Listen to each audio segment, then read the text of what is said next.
Hi, everyone, and welcome to episode 180 of the Tick Bootcamp podcast. The title of today's interview is Love Wins, an interview with Tori Piskin. My name is Richard Johannesson.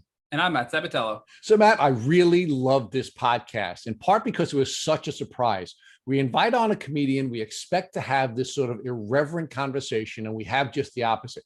We have somebody who teaches us that if you can get through the emotional elements of your journey quickly, then you can turn to your healing elements very quickly. And Tori had some built-in cultural and familial support that allowed her to get to the physical healing immediately. And Rich, I had really high expectations with Tori, and she did not disappoint. I always knew the emotional component of healing was really important. And Tori really expressed to us that laughter and humor is so important to get past the hurdles that are needed to get on in your healing journey. Matt, we named this episode Love Wins because it was actually the loving family that Tori had around her that allowed her to get to a physical healing quickly. And what I mean by that is in many cases on this podcast, we hear about doctors disbelieving our podcast guests. We then have family members following the doctor's advice and disbelieving people, which then creates doubt in their own minds about whether or not they're sick at all. And until you get through that portion of your emotional journey, you're not going to be able to begin to heal. But Tori didn't have to deal with any of that. She had a group of people around her who loved her, who supported her, and never created any doubt in her mind. And as a result, she had a much shorter healing journey. So without further ado, Love Wins, Tori Piskin. Hey, Tori, and welcome to the podcast. Hi, thank you so much for having me on. I feel like I have 10 years of Lyme knowledge to tell you about. Well, good. And we want to unfortunately. And I'm sorry you have 10 years of Lyme knowledge for us to extract, but I am excited for our listeners to have all of that knowledge rolled out before them. So, Tori, before we get started on rolling out all of the Lyme knowledge bombs you're going to share with us, why don't you share with us, first of all, where you're from? So I'm from New York. I lived in Long Island till I was 8, and then my family moved to the city. So the opposite of what most people do. We generally issue a trigger warning anytime we have fellow Long Islanders on because we do butcher the English language, and I'm glad we're going to do that together. Our earlier guest was from Long Island as well. I think you're only like our 5th or 6th Long Island guest, which is interesting. So wow. I understand you have a bi-coastal experience too. Don't you have some contacts with LA as well? So yeah, now I live in LA as a 30-year-old adult. I mean, that's what you're supposed to be, but I don't feel it. I live in LA now, but then I still visit my family in New York a lot. So tell us about your experience growing up on Long Island. Where did you grow up on Long Island, and what was the experience like? So I grew up in Syosset, and it was like a very fun childhood. We had a backyard. I was very creative. There was like roosters in my neighborhood for some reason, like a farm was there, and then they left and they would chase me. And I was just always in my head, like creating stories. And I don't know, I had like a very fun childhood in my head. I think everything was good. I think it was a great childhood. Yeah, I mean, and I think you were supposed to live in a neighborhood with roosters just because it would be a funny story to tell, right? Exactly.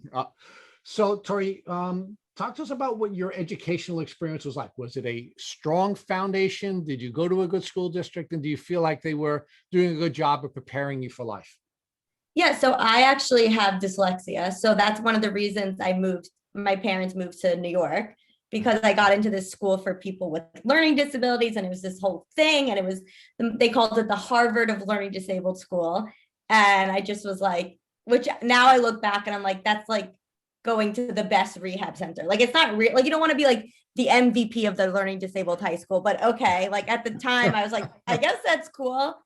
So then we moved to the city, and I was always like a really hard worker. I always was very vocal about being dyslexic because my mom would always be like, telling people, we'd be at a store, nothing to do with dyslexia. And my mom would be like, this is my daughter, Tori. She's severely dyslexic. Or I was always like the other child because my sister was like the ballerina. So there's a lot of like comedy in there. I think comedy always comes from being a comic, always comes from like never getting like enough attention or being validated. So I think it definitely stems from that. And then I went to Savannah, Georgia, for art school, but I did not want to be an artist. And again, my mom was like, you can't read, you got to do shapes. And I was like, but I literally I'm an awful art. Like, do you know what it's like going to a college, but you can't draw? Like I literally was like the worst painter. I was like, why am I here? And then I transferred to Emerson in Boston for film and writing. All right. So Yeah. now during the course of the time that your mother was shifting you around to various places to overcome your challenges with dyslexia, did she ever talk to you about tics or Lyme disease or any of the challenges that could be presented by coming in contact with tics? I did not know anything about tics until I got bit. I did go to camp and maybe they mentioned once, a few times. I probably wasn't listening. But no, I was not educated on Lyme disease at all. So when you say not educated at all, meaning you didn't learn about Lyme disease when you were going to public schools in Syosset, which by the way, is one of the top school districts in the country. And you didn't learn anything about Lyme disease at any of the various private schools you had attended, either in New York City or in college, when you were learning to draw shapes or when you went to film school? No. Okay. So now talk to us about when you were bitten by a tick and what that experience was like. So I never saw the tick bite, which I know 50 to 70% of people never actually see a tick bite. I was going into my senior year of college. I think it was in that summer. I just remember one day after working out being like, I'm so tired. I was like, maybe I just didn't eat enough before working out. And then September rolls around, going to my senior year of college. I'm supposed to go to LA for second semester.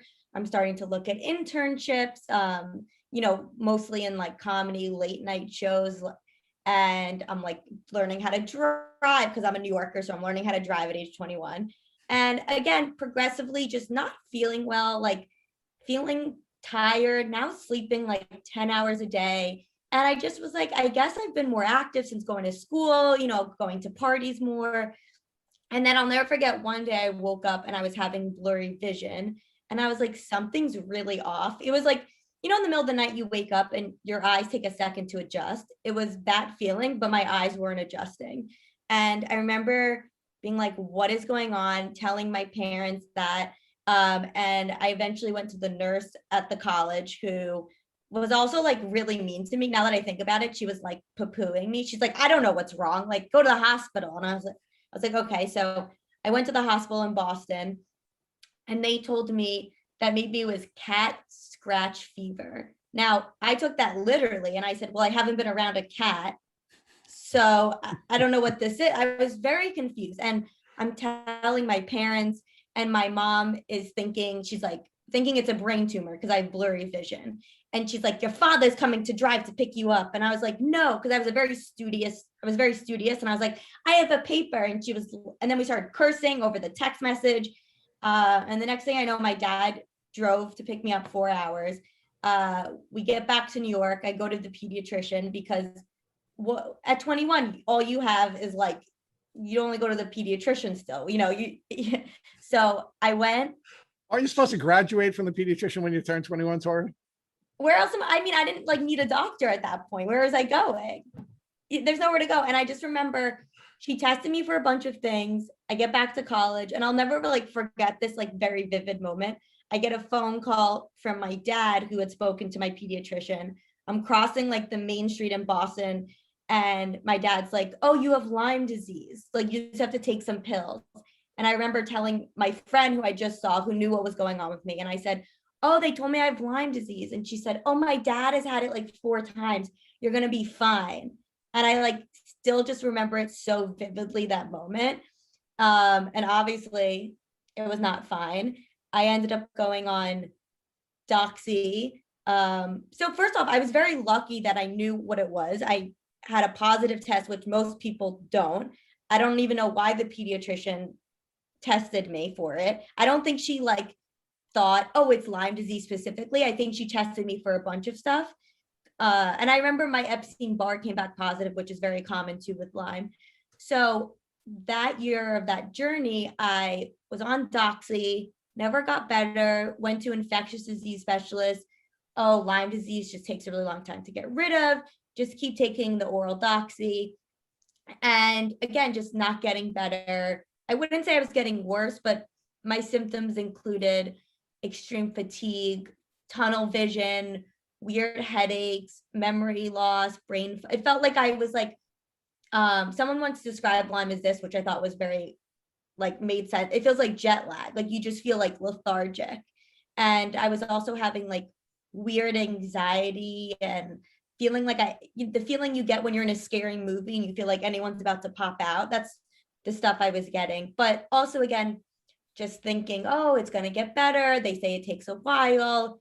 And just trying to kind of live the normal college life.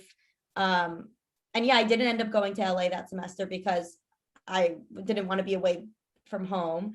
But so Tori, yeah. let's pause there for a second, because I want to unpack some of the earlier stuff that you talked about before we go forward with your treatment journey. Yeah.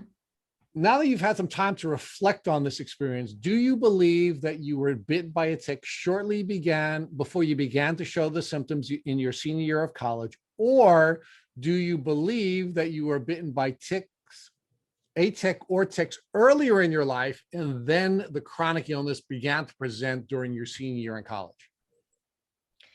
Okay, well, it's right now it's interesting because my mom, who has had chronic fatigue syndrome her whole life, fibromyalgia, and when I was in, really sick and I would tell her my symptoms, she'd be like, I have those symptoms. And I would say, I'm doing my research, I would say, I think you gave me Lyme disease. And she'd be like, don't be silly. I didn't give you Lyme. I have my own issues. And so now I've come to realize I do think genes play a role in it, because not to get into my mom, but my mom had COVID a year ago, now then tested positive for Lyme disease. So she's treating Lyme disease, which I was like, so I think genetics did play a role in that. And we know that too. But I think I got bit that summer, maybe like a month, 2 months prior to when I started feeling ill. And yeah, I never saw the tick bite or anything. But Tori, what was your childhood like? Were you sickly during your childhood, or were you generally a healthy person until you had the crash in your senior year of college? I wasn't like always in the hospital, but yeah, I would get like sick frequently, but not I was in the hospital, just like sore throat, but also my mom really didn't care about me going to school. So sometimes when I look back at my memory, I can't remember if it was like I was faking being sick, so I didn't have to go to school and she was just okay with it, or I was actually sick. But I think I always was like a little like neurotic child. Anxiety was always there. But I wouldn't say I was like an unhealthy child. Now, it sounds to me that your mother probably would be comfortable with you staying at home because you'd get as much enrichment by hanging out with her as you would with your teachers, right? I mean, she sounds like she's a real character. Right. So let's talk about your perspective on genetics. You said a minute ago you think genetics plays a role in Lyme disease. What do you mean by that? And what do you think the parallels are between your mom having Lyme disease and you having Lyme disease? Well, as she's gotten sick and we learned that she has Lyme disease, which my mom is like, so confused. How can I have Lyme disease? Blah, blah, blah. But as you know, COVID now is bringing up some like underlying symptoms for people. So yeah, I think my mom just had like very similar symptoms to me. I would say to her when I was really sick, oh, the bottom of my feet hurt. I'm so tired. I feel like rocks are on me. And she'd be like, I feel that. And I just thought she was just being like a mom. I was like, why are you making everything about yourself? Like, this is my illness. But I think it was her illness too, but she didn't know it. And I mean, I go to her to like her doctor appointments, and the doctors say that genetics do play a role with Lyme disease. I mean, it makes sense. Like if you have a compromised immune system already, and then you get bit by this tick or any like immune, COVID, anything, I think it really affects you. For sure. So when you were saying a minute ago, genetics plays a role, I wasn't sure whether you were arguing that perhaps your mom passed the Lyme bacteria onto you congenitally, or you were arguing that your immune history that is passed on to you genetically makes you more or less capable of managing the Lyme bacteria when you come in contact with it. I mean, I think doctors don't even know that, because I've asked my mom's doctor, who's very good and very on the cutting edge, and she was like, she couldn't even give me an answer. But I think I don't think my mom passed me Lyme disease specifically. I don't think she got bit and didn't know it at that time. I mean, I think she got bit as a child because she tells me stories of her mom taking her to the doctor and saying, my daughter's always sick. And her doctor saying, oh, she'll grow out of it. So I think my mom just gave me her shitty immune system, but she gave me other great qualities. And I think that's kind of what happened. I think it really affected me that way. So, Tori, one of the things we have observed on this podcast is a lot of our guests were sickly children, and then they ultimately are diagnosed with Lyme disease. And what we're not clear about is it, and I'll use your term, is it a shitty immune system that's causing you to be more susceptible to the Lyme disease or chronic Lyme disease when you come in contact with ticks? Or is it that somebody is coming in contact with Lyme disease very early on in their lives, maybe even congenitally, and then they have a weak immune system as a result of the immature immune system trying to manage the Lyme, and that's why they're sickly. So we don't know if it's a chicken or egg scenario. And the reason I was asking you the question is, as someone who had a shitty immune system as a kid, I was wondering what your perspective is on that. Yeah, I mean, I think I've heard stories of kids being like, I've been sick for 10 years. I didn't know it was Lyme. For me, it wasn't that. I just was someone I think I was I'm trying to think. Because also I think you get like, no, I don't think I was a sick kid. I think like, I was on the swim team. I was swimming 2 hours a day, going to school. Was I tired? Yeah. But was I like coming home and crashing and taking naps? No. Was I someone in high school who could sleep 6 hours? No, I would get sick. I would have to sleep 7 or 8. So yeah, I don't think I was like a sick child, but would I get run down easily? Yes.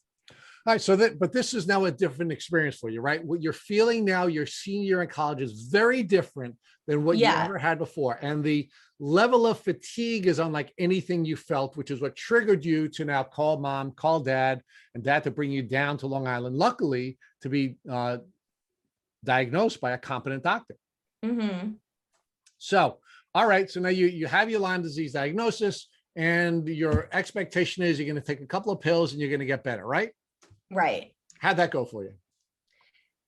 I mean, not very good. Like I said, I never got fully better, maybe like 5% better. Maybe I was like 50, not better. But again, just, it takes so long. It takes so long. That's what I kept hearing. And then eventually I stopped the doxy, which was I was on it for a while, like maybe 3 months, because I was seeing an infectious disease specialist, but he wasn't a Lyme literate. No, well, I guess he is, but he wasn't like just a Lyme disease doctor. And again, this is 10 years ago, So I think I started seeing this herbalist in Vermont, and he sent me a bunch of herbs. And at the time, again, I don't know anything about Lyme disease. I don't know anything about the Herx reaction that you get worse before you get better.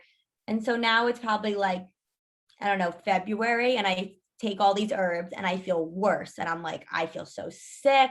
What's wrong with me? And I just stopped taking it, which I think kind of maybe was a mistake. One of those, not a full mistake, but I didn't know. And I stopped taking it, and I graduate college. And I remember being in my graduation and having like a mini first panic attack. I never experienced that before because the room was like a factory. It was so big, and I guess that gave me anxiety. And I continued my summer like I didn't have Lyme disease. I took on 2 internships at a production company. I was filming with my friends, but again, now I'm going downhill, but really not addressing it. Then I would guess like August of 2013, I'm like really sick. I can't get out of bed. My knees are swollen, panic attacks all day, like just extreme fatigue. I think for me, the 2 biggest symptoms were fatigue and anxiety, neurological anxiety, like feeling like I can't leave my apartment. And then I ended up seeing Dr. Raxlin, and he said to me, "You're really sick. We're going to culture your blood." I guess that was to see if you still have Lyme in you. And that took, I don't know, a month. Came back positive. And he's like, you're really sick. Either I can give you shots. I remember he said this. He was like, I can give you shots in your ass that sometimes don't work, or you can do IV antibiotics. And I was like, oh, I'm going to do the IV antibiotics. I got a PICC line. It was almost like exactly a year to when I got sick in September, I got the PICC line. And I just remember being like, this is so, I mean, when you're sick, you're so excited to get this treatment, and I was very lucky that this treatment actually did really get me out of the dark hole. But a lot of people get these treatments and they don't get out. Like my mom right now, she's had a million different things and she can't get out of like the really badness of the Lyme. So yeah, I got a PICC line, and I just moved back in with my parents, really upset because, all my friends graduating, first job, going to graduate school. And I was like, I'm going to graduate school of Lyme disease. I called it like a wiener hanging from my arm. My friends had their first boyfriend and I'm like living at home. I'm an agoraphobic at this point. Like I can't leave my parents' house. I'm having like weird neurological things. And my sister just got engaged. And so she's the happiest, I'm the lowest. And my mom is, trying to find a balance with her daughters. And yeah, I just started that year of antibiotics. So Tori, I'm going to interrupt right there because I want to back up a little bit. So in September, when you first started treating with doxycycline, did you have a Herx reaction? You mentioned you did with the herbs, but I'm curious if you Herx with the doxycycline as well. You know what? I'm not sure if I did, or maybe I did. I mean, not to an extreme where it felt like I was very sick when I first started feeling ill, but I don't remember this like extreme, like I'm herxing. And did your symptoms worsen? Did they get better? It sounds like you just sort of stayed the same with the doxy that you were on. Yeah, maybe they got a little better, maybe a little worse, then a little better, and then just stayed the same. And how long again were you on the doxycycline for? I think around 3 months. I was on it for a while, orally. And what made you decide to stop treating with doxycycline and then pivot over to an herbalist, which is, very different than a traditional Western doctor? I think I researched it. I don't even know. I honestly don't know how I found it. I just was like, I guess I'll try this because I wasn't getting better. But again, the infectious disease specialist just telling me it takes so long. And I think maybe I saw another doctor at that point, but not a Lyme literate doctor. So at this time, still in the beginning, in September, when you started the doxy up until February, when you started with the herbal protocol, were you doing anything with the infectious disease doctor to address your gut health and your immune health and all the things that the doxy damages while treating the Lyme disease? No, I wasn't doing anything. So when you went away from the doxy and went to the herbs, do you recall what herbs specifically you were taking, or was it just something that the herbalist had prescribed and you were just taking a handful of supplements that was given to you by the herbalist? Yeah, it was just a handful of supplements. I don't remember anything. And that sounds like it was pretty short-lived because you had a more extreme Herx reaction than you experienced on the doxy. And how long were you on them for before you decided to call it quits because of the Herxing? Maybe like a month and a half. I just find it so odd that the herbalist, who probably was claiming to be somewhat of a specialist in Lyme disease, didn't caution you that you could have a Herxheimer reaction from the herbs.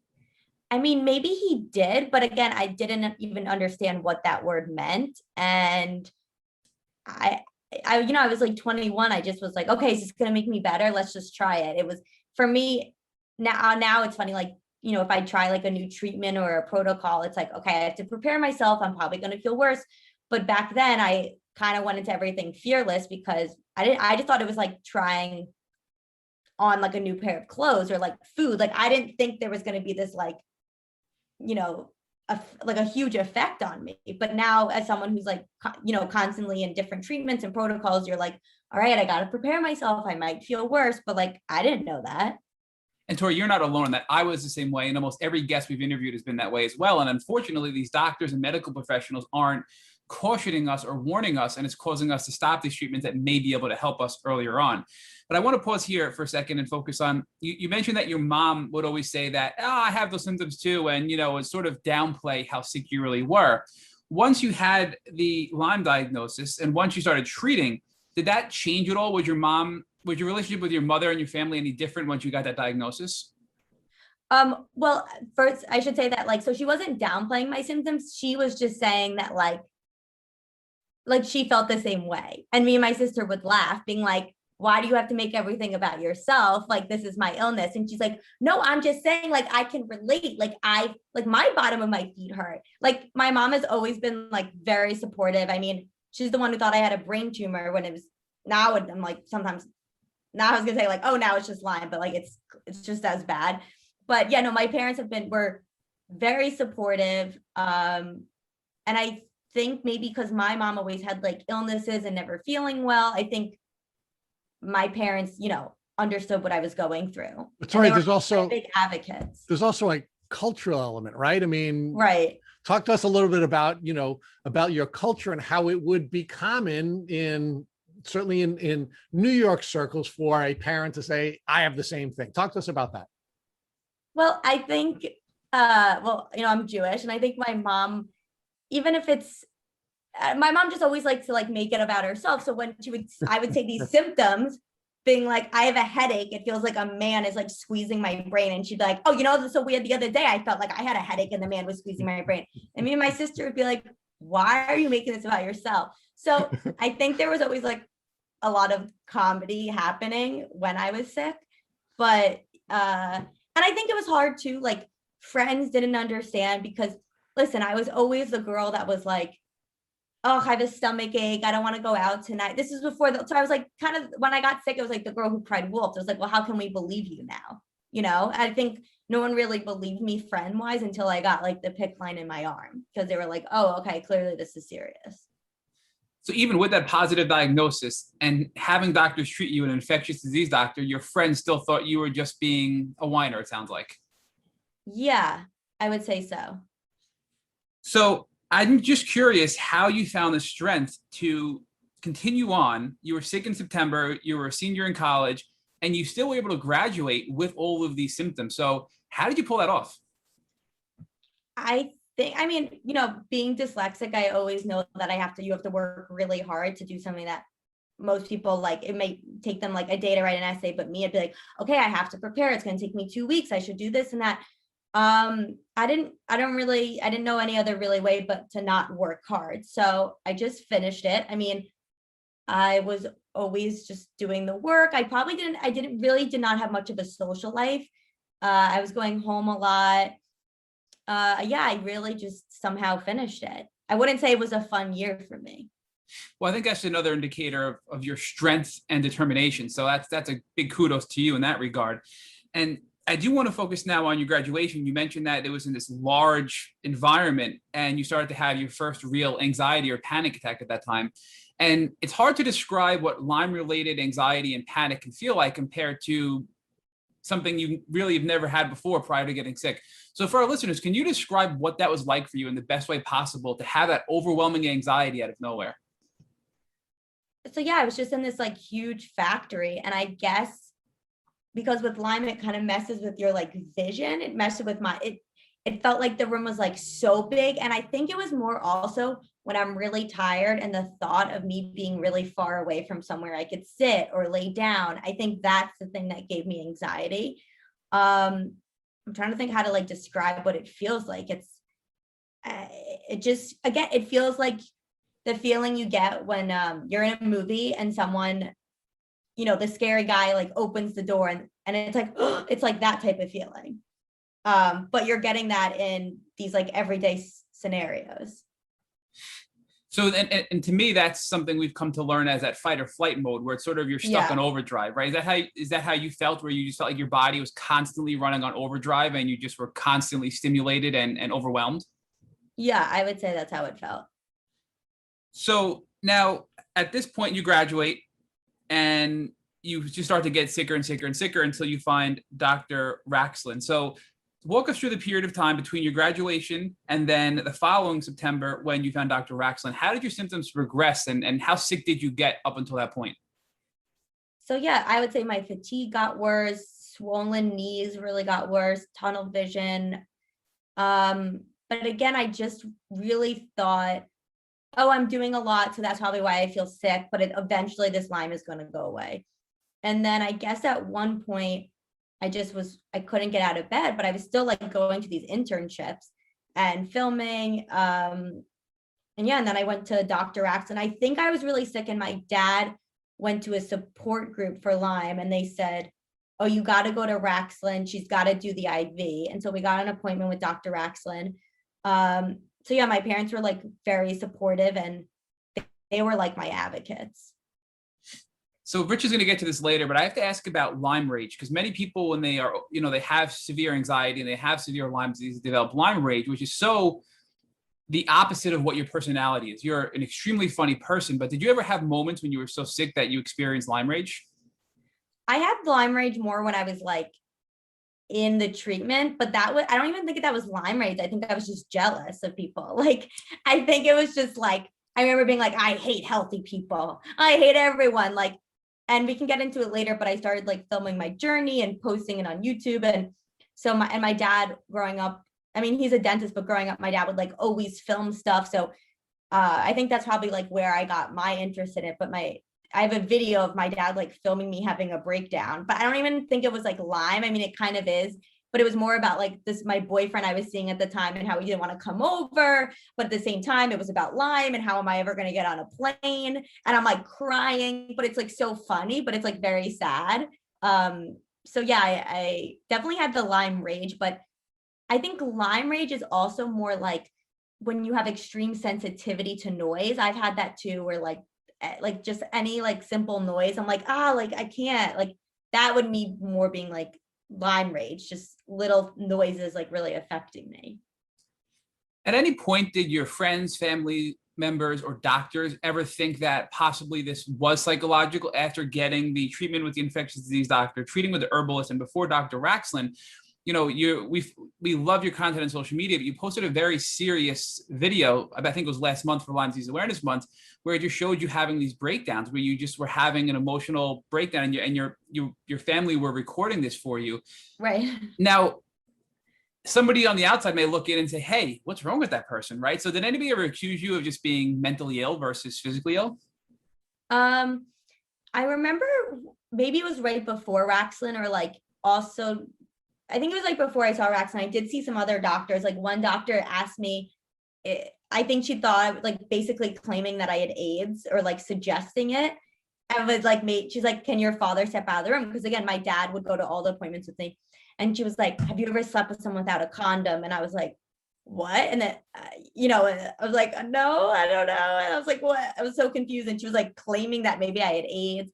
And then another doctor, neurological doctor, was like, you don't have Lyme. So there were doctors I just don't remember that I've been to that didn't believe me about the Lyme. And yeah, at one point I went to a psychiatrist, but I think we always knew that I had Lyme. So I never had that feeling of like, oh, you're just crazy, like just go on some antidepressant. So I was very lucky in that aspect. So Tori, although you knew you had Lyme disease for sure, and your family knew, you mentioned some doctors did tell you that you did not have Lyme disease. So what were they saying was wrong with you? Were they saying there was another physical condition? Were they saying it was psychological? What were they telling you that really was causing all of your symptoms at that time? I think they just thought it was like something else. They were like, you should look into something else. I did an MRI on my brain scan, came back fine. Maybe that was for MS, but I didn't know it at the time. But yeah, I got doctors would just, again, like telling me I had AIDS. I was like, they're telling a 21-year-old girl that I have AIDS. Like, which like symptoms? I hooked up. I'm sorry, go ahead, Tori. I was like, in my head, I'm like, I mean, one time I made out with a DJ in Brooklyn. Like, did he give me AIDS? Like, you know what I mean? Like, your mind is like going crazy. I'm just curious, what symptoms or what did you say to this doctor that made her believe that you had AIDS when really you had Lyme disease? And I should say but really you had Lyme disease.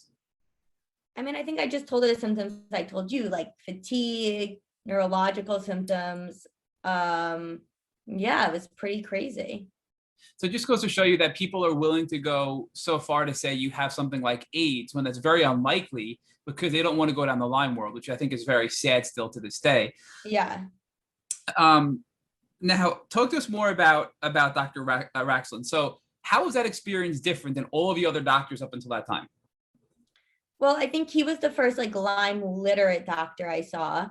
And he was very sweet because his background is he used to be a psychiatrist. And then he said he realized that a lot of his patients actually ended up having Lyme disease. So in that aspect, he was very understanding about like, you know, not Tori as a Lyme patient, just Tori as like who she is and her neuroses. And so we worked together on like, you know, doing the IV, but slowly, and me being very scared about doing, you know, the IV. And so yeah, he was a very good doctor. So after walking away from your first appointment, was the immediate takeaway that you were going to get IV antibiotics? I think we wanted to get culture on my blood, which I can't remember the name of it, but so that took a month. But I was always like crying after the appointments because I was just like, why me? Why am I a sick kid? Like I was very upset. Like none of my friends have to deal with this. And then I think the second appointment is when we decided for the IV. So the blood culture obviously came back positive for Lyme disease. Yes. Were there any other co-infections from that blood culture? No, but I did have, wait, I always forget, is Babesia, that's the co-infection or that's the Lyme disease one? Babesia is a co-infection, yep. Oh yeah, so I had that. And Babesia is a co-infection that's not treated by antibiotics, so that's an anti-malaria medication. So are you thinking maybe Bartonella? No, I did have both, but I did do the anti-malaria medication. It was like a yellow liquid I would have to take. So now when you started the antibiotics, obviously there's a lot of fear that goes into that. You're going to have, as you called what did you call it? A dangling, I don't want to misquote you from earlier. What? A Herxheimer reaction? Oh. No, the PICC line. Oh, I said a wiener hanging from my arm. So now you have a wiener hanging from your arm. I mean, that's obviously not a pleasant experience. So walk us through what it was like to get the PICC line put in and then getting your first infusion of antibiotics. So yeah, I got this PICC line in my arm. And again, like not Tori as a human is just a neurotic person. So I'm nervous. So I'm laying on the table. The doctor's like, don't move. He's like poking me. He's like, it's almost in. I'm like, this feels like I'm losing my virginity again. It was all just a very odd experience. And I get this PICC line and now I have a nurse come over and she's giving me the infusion for the first time. Oh, and if you have a reaction, we can flush it out. And I'm like, what reaction? Oh, I don't know. Your throat might close up. Anyway, here we go. I'm like, oh my God. And it was really scary. I think I would be more scared now doing this than then. But also I think when you're so sick, you are willing to do more things that would scare you. Like when you're not sick, like looking back, I'm like, how did I do that? But I think I just was like so excited to get better. So yeah, then I did about 8 months of IV antibiotics. The first 3 months were like very bad because I was herxing and the fatigue got worse. The anxiety became really bad. But then I would slowly start to see things better. Like my knee swelling went away very quickly within like 6 weeks. I remember seeing that. And then by the end of the 8 months, I got the IV out. And now looking back and like hearing so many people's stories, I feel like I was so lucky that the IV worked. I never got a blood clot. I did pretty well on the medication. I mean, I would take breaks here and there, and I did not feel good doing it, but when I went to the hospital once, I think I was allergic to rocephin. I had like hives all over my body. But there was nothing like, I was always slightly getting better. And I think that was very important to Dr. Raxlin. That was showing that clearly like this was the right treatment for me. So you mentioned you were allergic to IV rocephin. So were you on another oral IV antibiotic, or were you just dealing with those rashes? No, I think we switched off, but throughout the 8 months, he would do different things, like I can't remember, but he'd be like, we got to kill this thing and we're going to kill it by doing these 2 IV and maybe that one orally. And then you'll take the anti-malaria thing. So it was always like a little puzzle he was doing with the IVs. And I always really trusted him. So you were using a combination of IVs and orals and hitting it from every angle to address every co-infection. And also it sounds like boost up your immune system. So it sounds like you did other things aside just from antibiotics as well. Is that accurate? Yeah, I was doing vitamin drips and like glutathione pushes, and I was like eating healthy. Yeah, so I was. Mm-hmm. And those are key to supplement or complement the treatment of IV antibiotics to get the glutathione, to get the Myers cocktail to boost up your body. But I do want to ask, at this point, you stopped the herbs because of the herxing. So did Dr. Raxlin now tell you that, hey, look, you're probably going to get worse before you get better, and that's why you tolerated the hurting better than earlier on in your journey? I think so, yeah. And I also think I probably was just more knowledgeable. And it's like once you have an eye pick line in your arm, it's not like, it's not like a food that you don't like, oh, I'm gonna stop this. It's like, oh no, you just gotta keep going. But also I would tell him like, I don't feel right, blah, blah, blah. I just was just much more knowledgeable. And where were you at in your life at this point? Were you a full-time patient in healing? Were you working an internship? I mean, it sounds like you were probably just fully dedicated to healing right now. Yeah, I was fully dedicated to healing. Like I said, I moved back home, but that's when I started to like teach myself video editing. And I started making all these videos about Lyme disease. They were like funny, I wanted to say sketches, just like my daily life and having my parents involved. And because I really looked at YouTube for people's stories, it made me feel so much better when I was sick. But I just realized like no one's making funny things. And like that's how my outlet was always just being funny. So I started making these videos and people started loving them. And, you know, my only friends at the time were people on Facebook who also had Lyme disease, part of the Lyme group. And they were like, this made me feel so much better. Thank you so much. So I would say throughout that 8 months, that's what I really was focusing on. It was, you know, something to like look forward to. Tori, did you reach remission at the end of this 8-month window? I would say I was about 80% better. And once you got the PICC line out and the 8-month window was up, did you do anything else, or are you currently doing anything to sort of keeping your body healthy and continuing your health in the positive direction? I mean, so that ended 2014. But yeah, since then I've had like little flare-ups and kind of what they call like a cleanup. Like, you know, this year I was dealing with a parasite. I didn't know it, just little, but I did have a bad relapse 3 years ago, but I didn't do IV, but I went on antibiotics. But, you know, when you do the antibiotics, like it causes, you know, like gut issues. So I do live like a very healthy life. And I always figured out like just kind of how to like live with not feeling 100% all the time. But I would say the best I ever felt was right after the IV, because I don't know why that was, but I mean, I feel pretty good now. So where are you at today health-wise? You mentioned that you were at 80% when you finished the IVs. What would you assess your health at today, percentage-wise? You know, your pre-Lyme life was 100%. Where would you say you are today? I would say like 85 to 90, I would say. I mean, I live like a very normal life.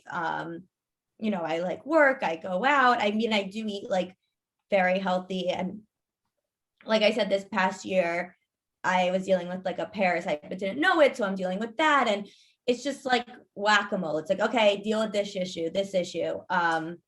But yeah, and I think as I've gotten older, I just learned like I have to like be my own advocate, because when I had the relapse 3 years ago, I kind of just like pushed everything under the rug. And I think with Lyme, it's like, I've noticed like, even if it's like a symptom that just, it slowly creeps in, and then you're like 6 months later, you're like in bed with this like extreme symptom. So you kind of have to like really listen to your body.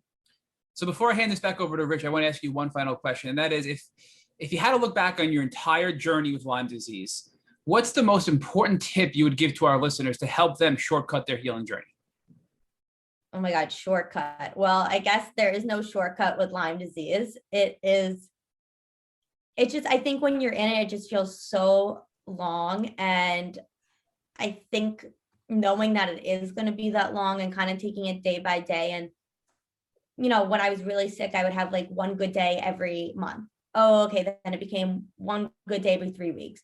So it's kind of like trying to remember those good days, even though there's so many bad days. So Tori, let's talk about your toolbox. We interviewed Ali Hilfiger, and one of the things that Ali shared with us is that she had this toolbox that she developed over time that she utilized to heal. And then ultimately she kept her tools with her so that when she has some challenges, she reaches back into the toolbox and she keeps herself healthy. It sounds like you've done the same thing. So talk to us about now, what it means to live a very clean life or a healthy life. I think you may have described it as. What are all of those? What are the elements of that clean life that you're living so that you're staying as healthy as you are? So yeah, I mean, I am gluten-free. I try to be dairy-free. I don't eat sugar. I don't really drink. And I try to work out, and just like in terms of like food and living a very healthy life. And I see a Lyme doctor now, but not that much. I see more of like a nutritionist Lyme doctor, and like we'll go through my symptoms and determine, what I want to do. And then sometimes I do the infrared sauna, but it's also like recently the past year since like the parasite, I like feeling better. Like I like doing all these like different things and learning about it. Like it's been, I wouldn't say fun for me, but I like knowing like I'm doing the best I can to feel better. So how did you discover the importance of having a clean diet, for example, where you're removing gluten, sugar, and dairy from your diet? I was doing that during the IV, but I would say I did it more so this year because I was having a lot of gut issues.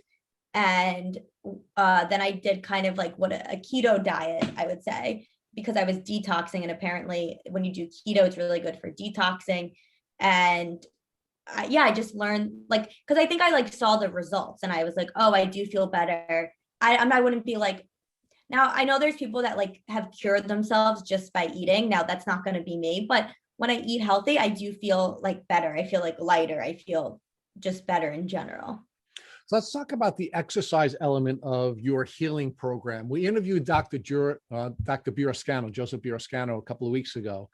We actually entitled his episode "The First Lyme Literate Doctor," and Dr. Birascano was treating Lyme patients in the early '80s and was actually attacked, and his license was almost removed because he was using a number of what are now traditional protocols, but at that time they were radical protocols. And one of the things he shared with us is that none of his patients who he treated got better unless they engaged in some form of activity, some form of exercise. So talk to us about what exercise you were doing during the time that you were chronically ill, and what exercise you continue to do to prevent yourself from relapsing.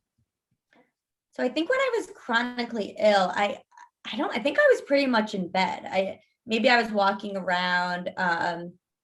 I was taking like some comedy classes, so I would go to that like once a week, but I wouldn't say I was like exercising, but I was living in New York City, so I was definitely like walking around, but not to any, I wouldn't even call it exercise. And then throughout the years, I just do Pilates, I would say.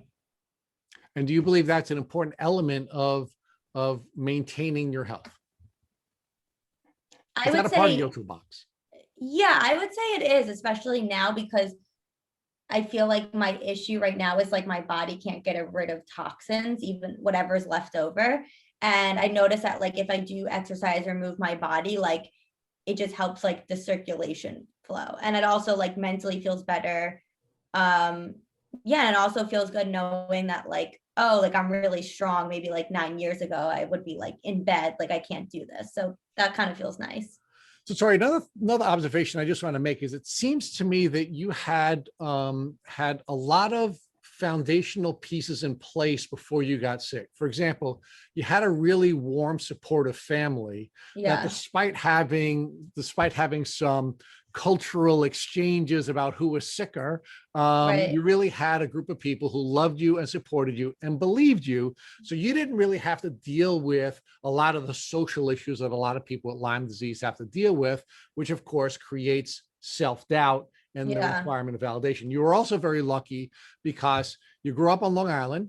You're the daughter of a doctor, and your supportive parents, when you got sick, brought you back to a place where you could get diagnosed early. So you didn't have to deal with all of this sort of self-doubt either, or this sort of external doubt that comes from the medical community. And I think, again, part of that blessing for you is your dad's a doctor, right? He came with you to doctor appointments, and they were going to be respectful, as a professional courtesy to your dad, and he was going to make sure that they were respectful to his daughter, right? So you had some really good foundational pieces that didn't require you to have to go on this emotional journey. But another piece of this that I think is really powerful that I'd like to develop with you now is your comedic aptitude.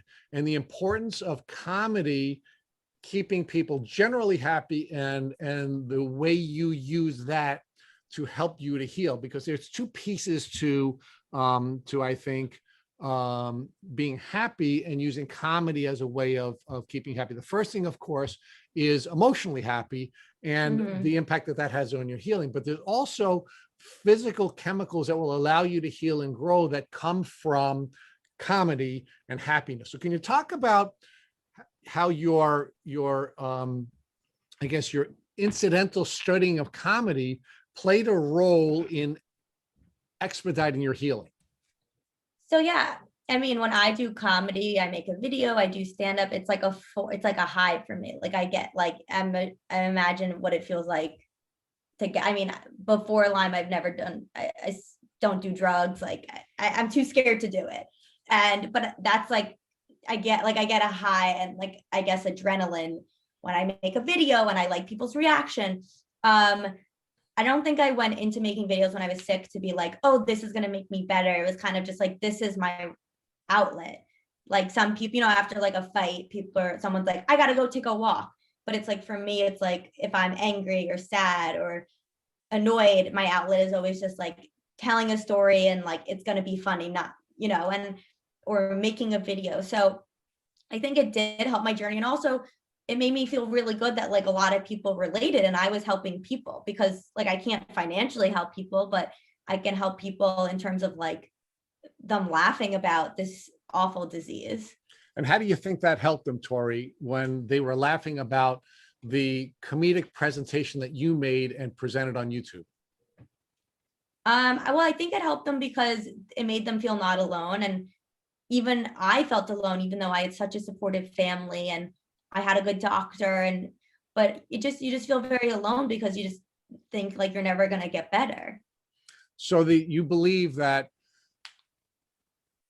the classes that you were taking on comedy, which gave you an incentive to move and to walk to the classes, were helpful to you in your healing journey.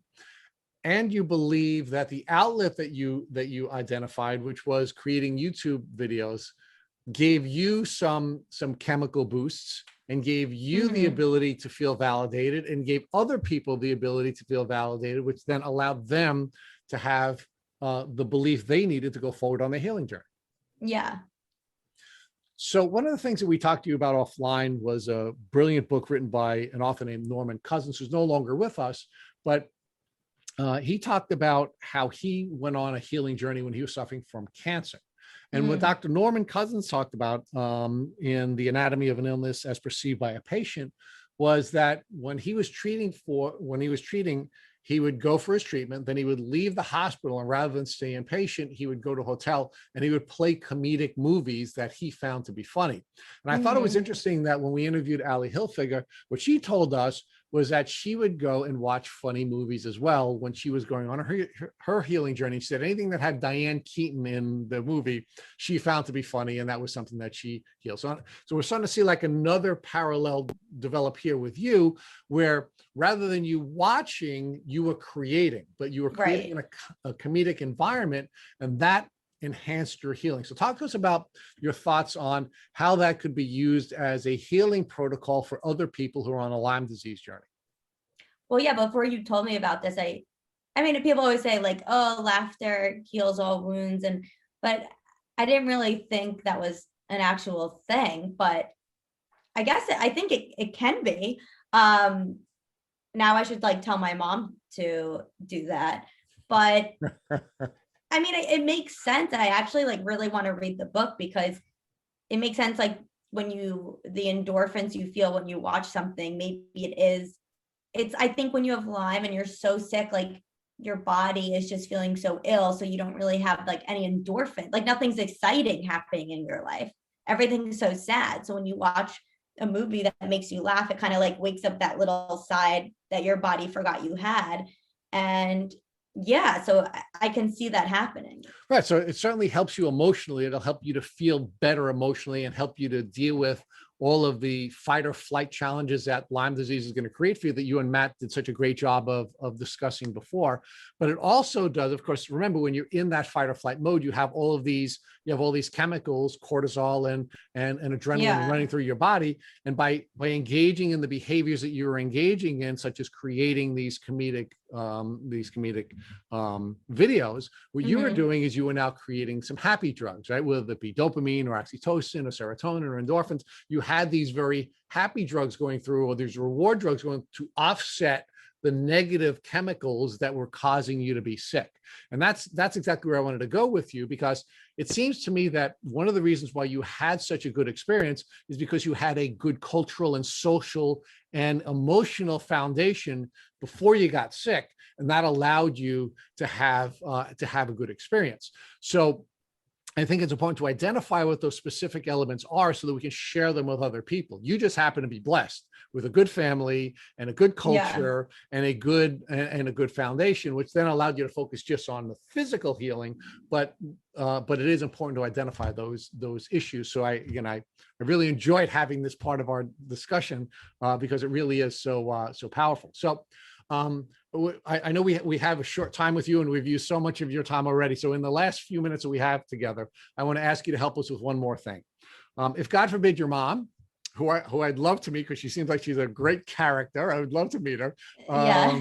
Let's say God forbid your mom came to visit you, and when she came into your room, and of course I can't describe her accent, so I'd like you to describe what she would say to you in her voice.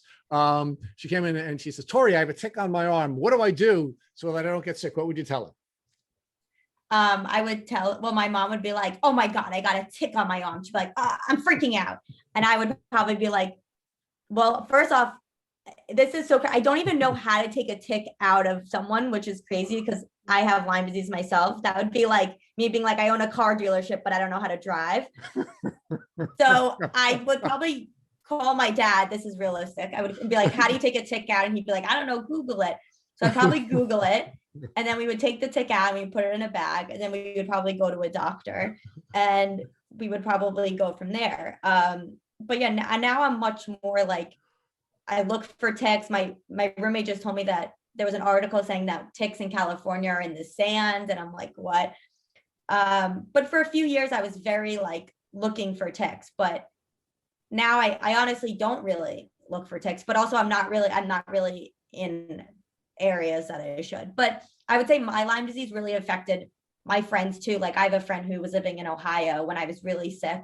And she was working at like a huge corporation. It was like a campus and they had really tall grass.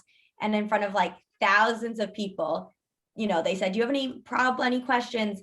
And she raised her hand and didn't say, "Oh, I'm worried about Lyme disease." She just said, "When are you cutting the grass?" And everyone started laughing. But then and then her boss was like, "You really embarrassed me with your question." This was like, and then she was like, "Well, my friend has Lyme disease and I don't ever want to get Lyme disease." And then I guess, and then they kept calling her grass girl.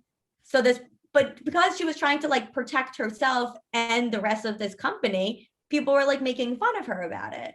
So I don't really know where I went off there, but no, but I'm glad you did, because it's good that they made fun of it, because they would all have gained some humor and have the positive reward chemicals go through their system and protect them from the problems associated with Lyme disease. So Tori, but I want to offer you a couple of thoughts. The first thing I'd want you to do is not go and Google how to remove a tick if mom comes in with a tick. You want to go to the Tick Bite Blueprint from the Tick Boot Camp website, because right there, the gal who owns the car dealership but doesn't know how to drive will learn how to drive, and the tips you'll need to remove the tick from mom will be right there on our website. But the second thing I really want to strongly urge you to do is to make tick checks a part of your daily routine. And I don't mean just say, "Hey, now it's time for Tori to do a tick check." And I'd love to see what that would look like comedically on a video. But I really urge you to make a tick check a part of your daily experience, because getting reinfected would be a terrible thing for somebody with a compromised immune system. So if you do bring tick checks into your grooming routine, whether it be when you're showering, and I've seen some videos with you showering, so maybe one of them can include you doing a tick check. If you do that regularly, I think that would really benefit you. And we'll talk more in the future about some of the tools we want to develop for teaching folks how to do tick check. So can you promise me, Ms. Car Dealership, that you will learn how to drive the car and you will learn how to check all of its vitals as you're driving the car? Yes, I will. And I do check for ticks if I'm in areas that I know that ticks would be, but I guess they're hiding in the beaches now. I don't know. Yeah, they're everywhere. And, I mean, one of the things you always have to be concerned about, I don't know if you have companion animals, but if you have a cat that goes in or out, or a dog that goes in or out, or, people are in other places, they bring ticks in. So a lot of people believe that they're only going to get ticks or come in contact with ticks when they're going hiking. And actually, as it turns out, what the research shows, that only 25% of the people who have Lyme disease were bitten by a tick when they were on an outing. Actually, 75% of the people who get Lyme disease, probably like you, would get it in their own backyard or in their own house. So, so what we're doing when we're checking only for the times when we go hiking is that we're only looking for the exception rather than the rule. And that's why it should become a part of our regular routine. And I can tell you, Tori, that I really enjoyed this interview. You are really as funny as I thought you were going to be. Matt and I had to keep muting ourselves so that we wouldn't laugh aloud and ruin all the brilliance that you shared with our listeners. So thank you so much, Tori, for joining us. And we really look forward to working with you and in the future. And we thank you for giving us all the time that you shared with us today. Oh, of course. And thanks for having me. And I really hope that, I help people. And I don't know, it just makes me really sad that like some people can't get better. And I feel very lucky that like, I mean, I'm not 100% better, but I'm lucky that like I was able to get better. And it just makes me so sad that some people like can't afford treatment. And I don't know, it becomes very like emotional for me about it. So if I can help people through laughter, I'm happy that can happen. Sorry, I want you to give yourself a little bit more credit too, because like you have gotten better. And what the purpose of our podcast is to give people models to look to on how to get better, right? That's the shortcut. And so much of what we developed here together, I think, is going to be helpful to folks who are on the journey. So I know you're sad that there are people who are not getting better, but I'm excited that we interviewed you because I think you're going to help people to get better because they're going to use you as a model and recreate some of the things that were created for you by that wonderful family that you have, but they're also going to be able to walk in your shoes from that point forward and get better. So I thank you for sharing everything you shared with us. And I think you're going to be a wonderful model for healing for the folks who listen to the Tick Bootcamp podcast.